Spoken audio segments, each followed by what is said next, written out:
ter preklic politike, ki omogoča nezakonito rudarjenje na zaščitenem območju staroselcev.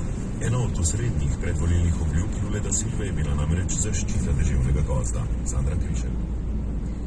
Nova brazilska administracija predsednika Lule da Silve prevzema vajeti največjega južnoameriškega gospodarstva v izjemno zahtevnih časih. Čaka jo uravnoteženje proračuna ter boj proti socialni neenakosti in politični razklanosti družbe. Kot je nakazala, bo odpravila politike predhodnika populističnega predsednika Jaira Bolsonara, ki so omogočali širjenje izkopavanja zlata na območju amazonskega gozda. Nova administracija je napovedala vnovično krepitev zveznih okoljevarstvenih agencij in vzpostavitev zvezne policijske enote za preiskovanje kriminalnih tolp odgovornih za ropanje pragozda. Osrednja brazilska okoljevarstvena agencija je v minulih letih zaradi zmanjšanja pooblastil izrekla 20% manj kazni za nezakonito delovanje na zaščitenih območjih.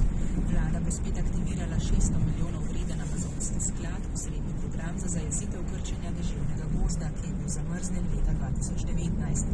Da si bo Brazilija povrnila podobo do okolja odgovorne države, ne bo lahka naloga.